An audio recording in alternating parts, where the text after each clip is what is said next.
has it ever happened before that we had a man of this prestige in such a position? Well, we had Henry Kissinger one time as a Secretary of State, but this is, this guy is totally in the middle of it. You're listening to the Corbett Report. Welcome, friends. This is James Corbett of CorbettReport.com, coming to you in a conversation that's being recorded in late March of 2025 with someone that I hope will be familiar with my listeners because I have had the chance to talk to him before. Specifically, 2 years ago, you might recall, I hope, interview 1814 on the UN's apex body, in which I talked to today's guest about an interesting article or series of articles he was writing about the roadmap for upgrading the UN at that time. Well, it is the subject of a different editorial that he penned recently that I thought was worthy of our attention and scrutiny today. It's called Externalization of the Money Masters, and it's up on the Pharos Chronicles Substack, the link to which will, of course, be in the show notes. I am talking about none other than Dr. Jacob Nordangård. And I hope people are familiar with his work, including, of course, his book, Rockefeller Controlling the Game, and his newly published book, Temple of Solomon, which I am afraid I do not have a copy of. It is only available in physical reality, and it is not physically in my possession. But I hope we will have the chance to talk about it today. So, Jacob Nordangård, thank you very much for joining us today. Yeah, thanks for having me. All right, let's get into this from this article that I mentioned that caught my attention recently, because as a Canadian, you might imagine I've been reading a lot about the newly anointed Prime Minister of Canada, yeah, who has not even run for office in his life, let alone been selected into office. But here he is as the new Prime Minister, apparently.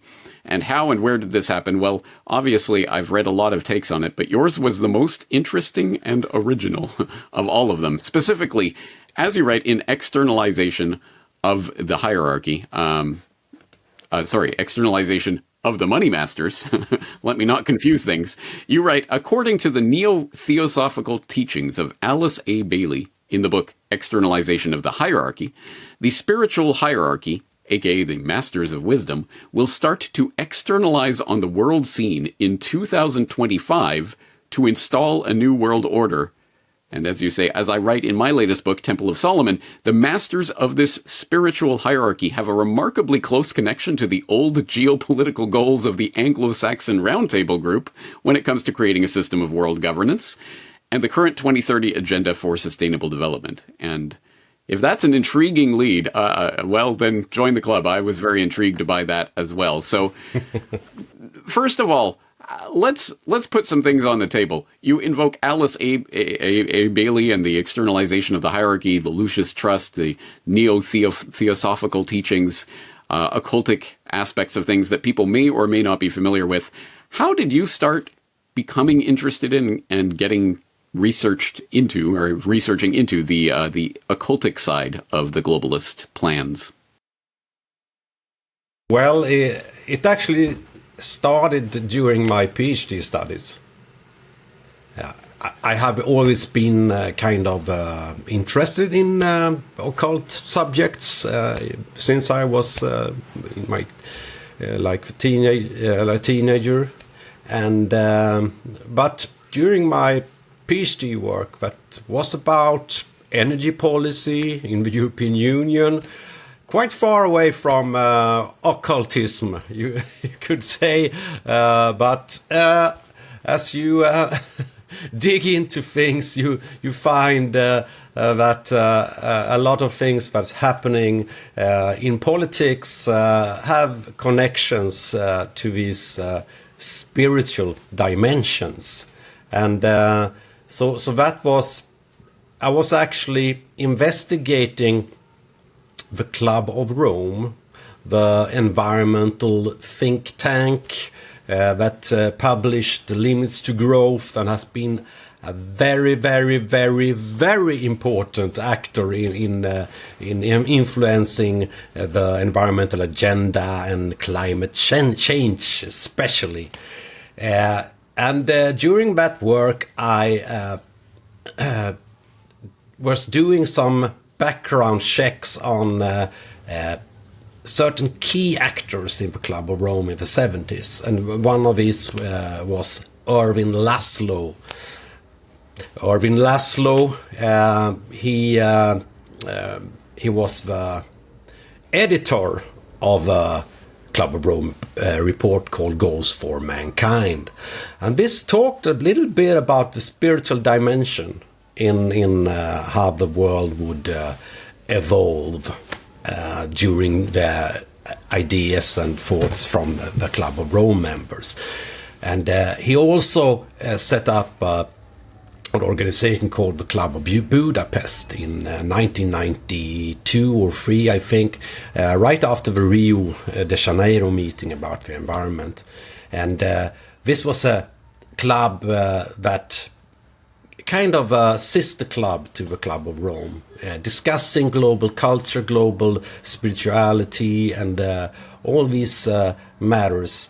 And a lot of influential members became part of this, like Mikhail Gorbachev and Dalai Lama and Milos Forman, and it was a mix of highly influential statesmen and thought leaders and spiritual leaders in this. It looked very serious. But as I was digging deeper into this, I also found that Irving Laszlo was involved in a couple of other organizations. And during this time, I started to do the investigation in 2009. We were seeing the start of the 2012 movement. Very big in New Age. And Irving Laszlo and his comrades were very into the 2012 phenomena. And he had a close friend called Jose Arguelles. He was the man behind the Maya calendar hypothesis about the end date 21st of December 2012. And I mean, it's huge in New Age circles, as you might remember. And but it went even. So it was okay. I was in the Club of Rome before European Energy Policy, and now I'm in this New Age world, talking about a world shift. A big shift arriving in a big shift in consciousness. But one thing, but another organization that these fellows were working with was called the Noosphere Forum, and this was when it became very, very, very, very strange, because when I watched this website, it was full of disturbing pictures with a kind of a human and human brain connected to computers. And it talked about a technological singularity and how we would develop ourselves through the use of technology. And that was kind of far from these New Age things. The next step was... upon I was kind of shocked of this. This was clear references also to Elon Musk and Neuralink and the satellite temple in the sky. But when we go to the next thing, and that is the people that inspired Jose Arguelles and Irving Laszlo. One of them was Pierre Desjardins, a Jesuit priest, famous for the noosphere theory or the omega point theory, and another professor from Pittsburgh called Oliver L. Reiser. He talked about creating this world sensorium, a kind of a world brain, inspired by the ideas from H.G. Wells. But, and now we come to answer the question you began with. He was also inspired by theosophy. And I had to buy a couple of his books about this grand project to really understand. And I also bought Alice Bailey's book, Externalization of a Hierarchy, because all these things that happened, it was connected to these ideas from the Lucis Trust, and even this website, Noosphere Forum, they talked about a new way of ruling the earth, something we call a noocracy. I don't know if you're familiar with that, noocracy. That is the rule of the wise. Only the wise people shall rule. But also they will rule with the wisdom that they gain from the world brain. By connecting everyone into a single world organism, you will know what people think, what we strive for, but also if the development will go in the wrong direction. And that's where the Masters of Wisdom comes and saves the earth from being destroyed. And so it was very from the Club of Rome to this, it was wow.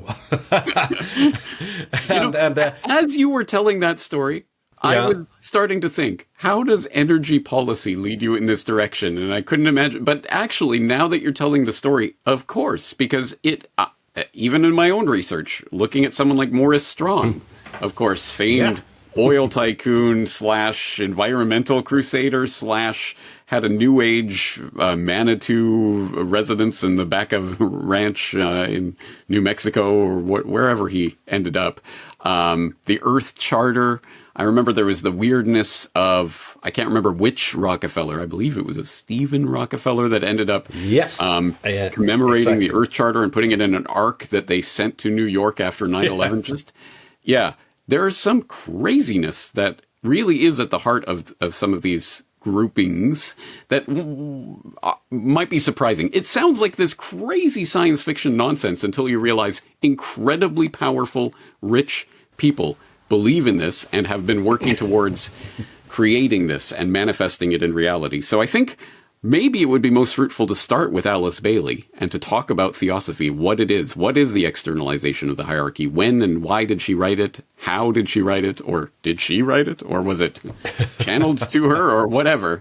Tell us about Alice Bailey. Well, Alice Bailey, she was from England, and she became drawn into the theosophical movement. And theosophy, when we talk, the main theosophist was Madame Blavatsky in the late 19th century. And it was a huge movement, and very popularized, especially among, upper classes and so on. I talked about this, and they wanted to seek the hidden knowledge, you could say, and also it was a time of spiritualism, and Bailey was drawn into this. And she started to work with. She moved to New York and started to work at the office of Theosophical Society's magazine, The Messenger, I think it was called, together with her new husband, Foster Bailey. And after a time, she started to receive kind of telepathical messages from one of the masters, because in theosophy we have the masters of wisdom, and these are a very hidden group that kind of oversee and runs human affairs from above and try to bring spiritual evolution to humanity.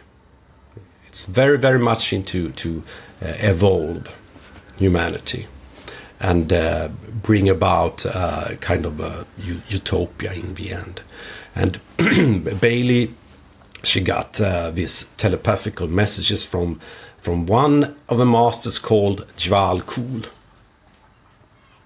And she started to write books. She first refused, but then she gave in, and she had to do it, and started to write books in the, I think 1919 the first book was written. It was published in 1922 by the Lucifer Publishing Company, because at that time the old Theosophical Society, they didn't really like having this woman coming in and say that she was the one that could receive these messages.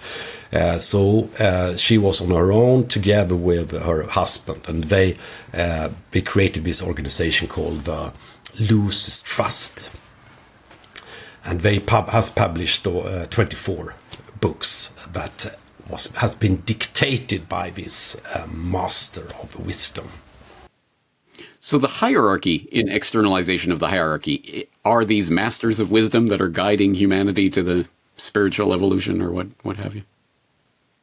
Yes, they are, and so it's a hierarchy. It's like a department.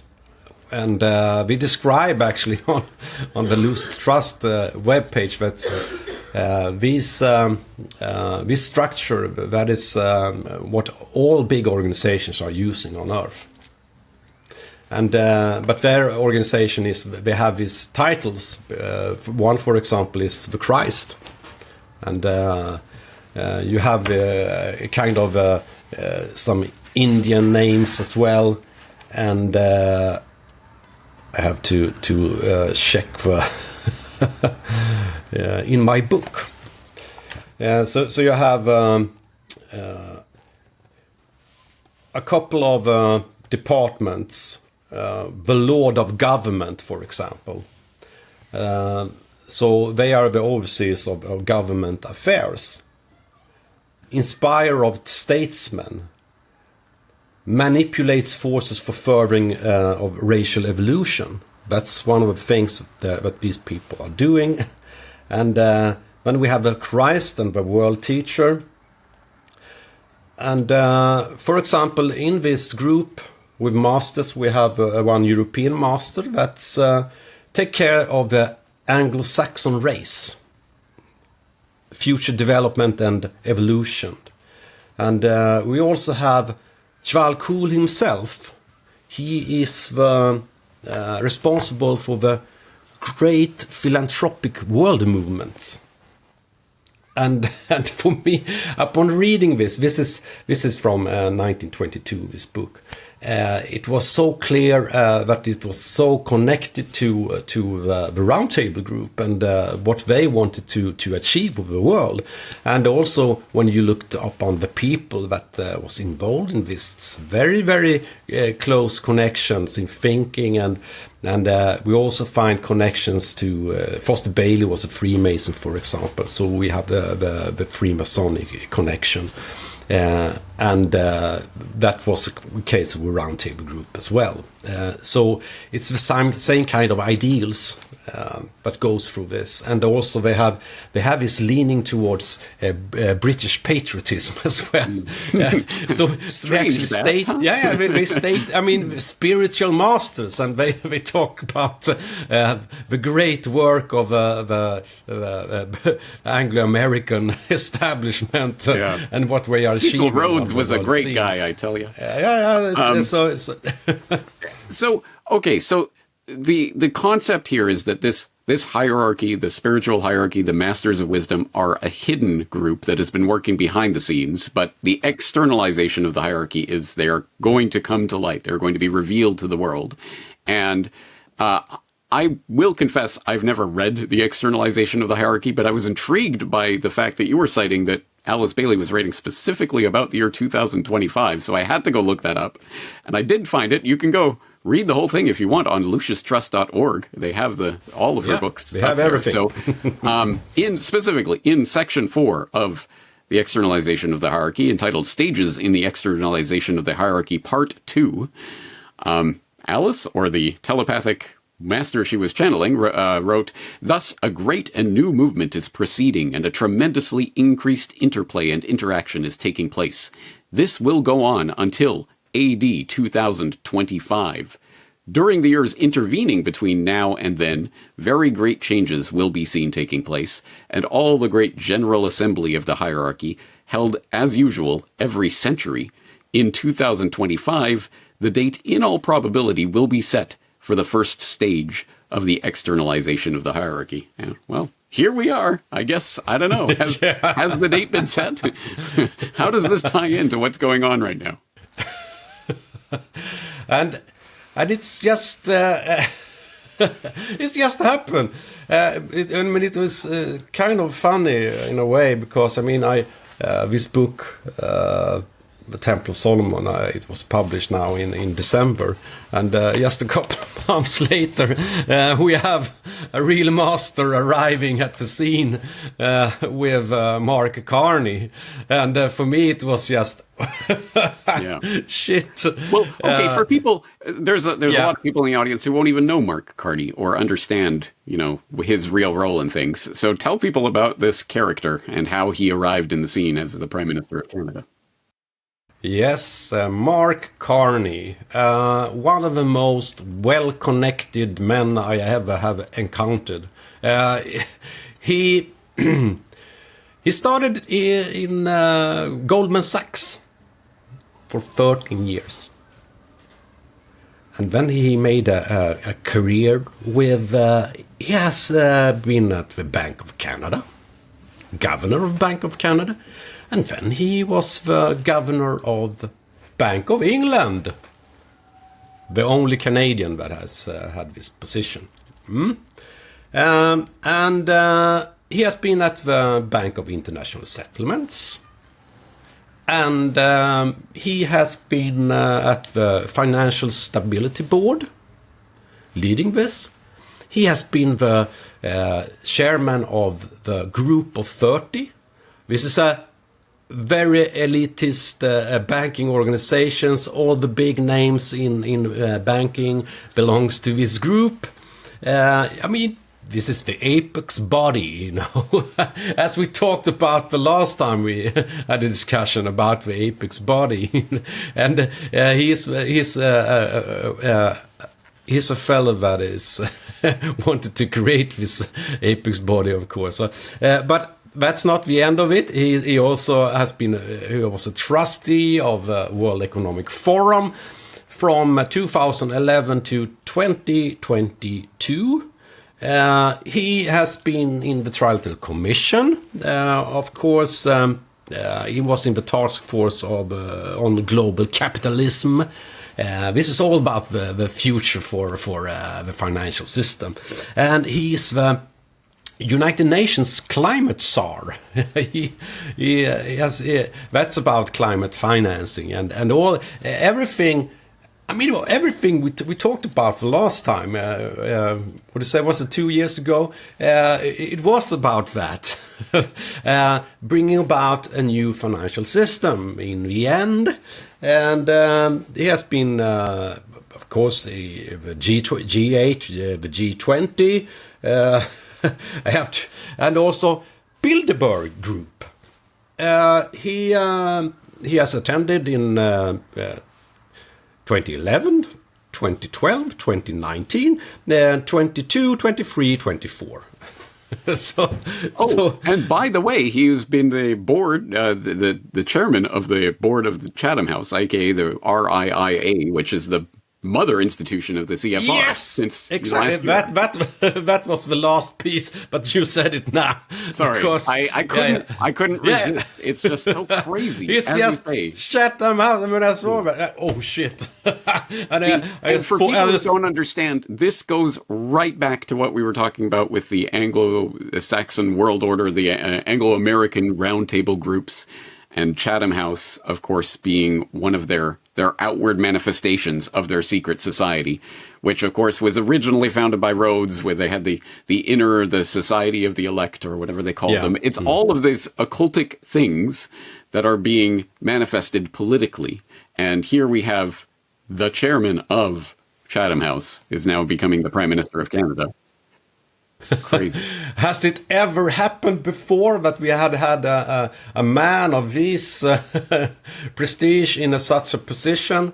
Well, we had Henry Kissinger one time as a Secretary of State, but this is, this guy is totally in the middle of it, and the consummate globalist insider. And interestingly, in your article, you point out his mission is now to counter the economic threats from The Apprentice, Donald Trump, another actor on the world stage who has the mission to wreck the old system.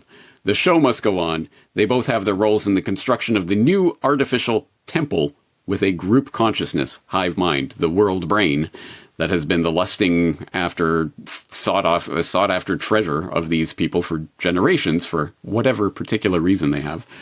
All right, talk about that. Talk about the conditions that are being set up for the great battle that will apparently result in this externalization of the hierarchy, or at least so they say.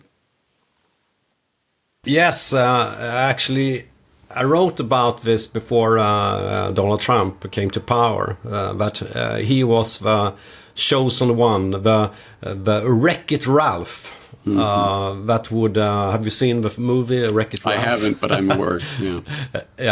You're aware of it, with this computer game character that is destroying houses, and I thought it was a fitting description of what Donald Trump is doing, because he is wrecking the old order. But still, he has his team of technocrats running things, and now we will have some years before, and the thing is, they want to get rid of United States won't be the superpower anymore, and we will have this multilateral system, or oligarchy rather, with this. And as I had was discussing and writing about during the last time we spoke, it was about United Nations, our common agenda, and these plans that now are a part of a Pact for the Future. And the Pact for the Future was finished just before Donald Trump came into power, and that is a kind of instruction manual on how to set up the new world order, if you say, in the coming years. But first they have to break it. That's it. You can't create a new world order without breaking the old world order, and that's exactly what is happening right now. And the people who are most in the greatest positions of power and influence right now in that Wreck-It Ralph administration are the big tech oligarchs who are busily behind the scenes working on constructing that world brain idea that, again, H.G. Wells was writing about a century ago. Yeah, and it's we are experiencing it now. It's just incredible to see this unfold. And speaking of incredible, there was another little tidbit that you included in your article that was crazy, but not surprising, but still crazy. You were talking specifically about the World Economic Forum, which, of course, as we mentioned, Mark Carney is a frequent attendee of. And as you write, as Lucius Trust writes about WEF in connection with their World Goodwill Project cycle of conferences, As the International Organization for Public-Private Cooperation, the World Economic Forum brings together the world's foremost CEOs, heads of state, ministers, and policymakers, experts and academics, international organizations, youth, technology innovators, and representatives of civil society in an impartial space with the aim of driving positive change. The cycle of conferences use group meditation to invoke energies of divine will to WEF's annual meetings, quote, affirming the role they are playing in what WEF founder Klaus Schwab has referred to as a societal revolution that has the power to elevate humanity, or indeed to fracture it. What on earth? What is happening here? Yes, we have had this group meditation since the end of the Second World War and the start of the United Nations.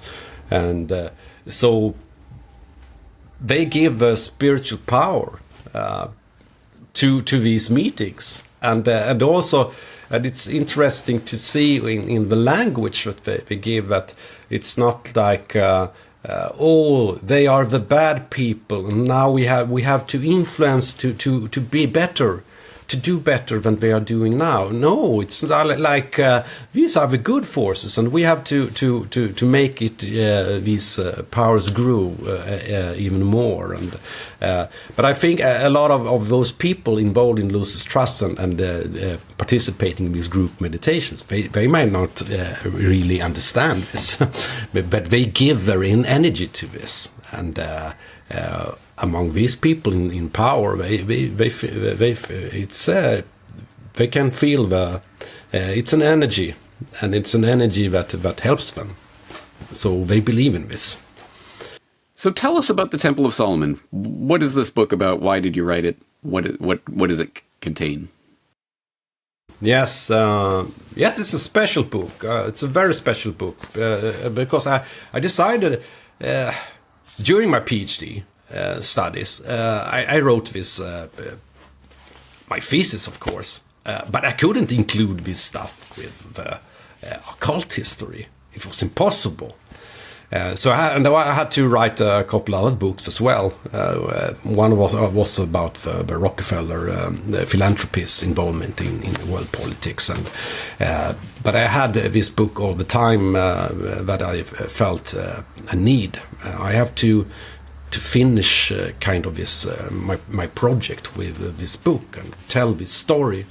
And but this is it's a more than a book, actually, because it's very connected to also my I'm a musician, you know, and so I write music, and I started to write music during my PhD studies as a way to let off some steam during the work, because I mean, reading about all these things with the noosphere and then shipping your brain, and it was just and I couldn't write about all these things in the thesis, so I had to so I used music instead. So actually this is a kind of the most exclusive booklets for a record, actually, because it is a soundtrack included in this with music, and all the chapters in the book they are about each song on that album, but it also tells the story of the temple of Solomon. So I start out very early with Dr. John Dee in Elizabeth I's court. And I also had worked with an illustrator, real illustrations, no AI involved in this, because I wanted to make a real a book made by humans for humans, not machine made. So one chapter about John Dee, and I have a chapter about theosophy and the occult background, and how this also goes into development of the world with the global goals, and also the idea of creating this temple for mankind, the Temple of Solomon, that I found in Oliver Reiser's book,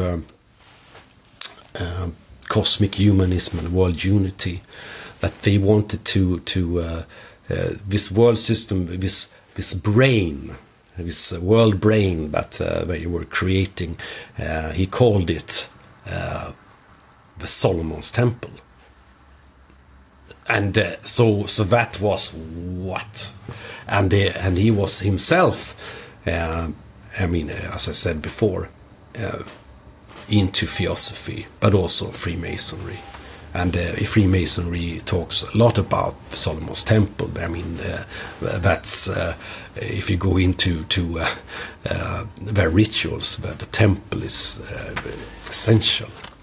But this was an artificial temple built on technology, and I discuss this and other topics as well. But also, I give the end of a book is actually like in every tale. You have a good ending about what I think this is. I think what we are witnessing it's like the rebuilding of the Tower of Babel through the use of technology, but it can never succeed in the end. It takes a lot of time, energy, and effort to we know from Donald Trump talking about energy emergency, as we have to have all this energy, we have to have you have to have Ukraine and all the resources, rare earth minerals to build the world brain, and then we have to run this, and so I see this as a kind of a beast system, but it can never survive in the end. And so that's what I write about in the end. It's doomed to fail. But I've never really thought about that, but the Tower of Babel story really is ultimately one of the most hopeful stories from our perspective, isn't it? Because you can try to build these wonderful towers to the heavens, but it's going to fall apart. It will not work. I mean, it's hubris by these people, and they have it now. And like Klaus Schwab and Elon Musk, it's all about, and it's just so stupid now. So what does it mean that the Bank for International Settlements headquarters is literally modeled on the Tower of Babel? Yeah, the Tower of Basel. Yeah. It's that's again. So they use it themselves. Much crazier than most people could possibly imagine. It truly is crazy. Anyway, here's this. So yes, good. You answered my hard final question, which was going to be: so what do we do with this information now that we know that there's this neo-theosophical society and these occultists and world brain chippers? What do we do? But I think you have answered that, and at any rate, people can go to the book for more information in its context as well as the end. But how do people get the book? The thing is, you can only buy it directly from me. So, and you can't go to Amazon or anything like that. And it's numbered in 777 copies, 777 copies, I would say, and signed by me. And you can buy it from my web shop. You can find it at my webpage, jacobnordangård.se. Yes, ferosmedia.se is the link that I'm using, and of course that will be in the show notes, along with the link to your article, your Substack, your blog, etc., so that people can find your work in many, many different ways, and I hope they do. If they are at all intrigued by this conversation, I'm sure there's a lot more to blow their minds in that, and hopefully we can get into that in further conversations in the future. Yes, I think we'll leave this here for today. Let's just put this on the table and let people stew on it for a little while. At any rate, Dr. Jacob Nordangård, thank you again for your time. Yeah, and thank you for having me, James. Yeah. The Deep State. False Flags. 9/11 Truth. The Federal Reserve. Secret Wars and Hidden Histories. Fake News. Medical Martial Law. Ceaseless Propaganda.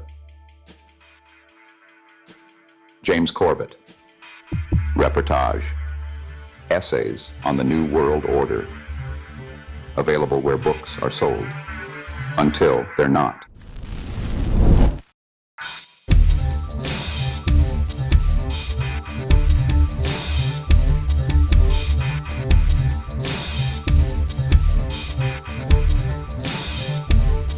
Reportagebook.com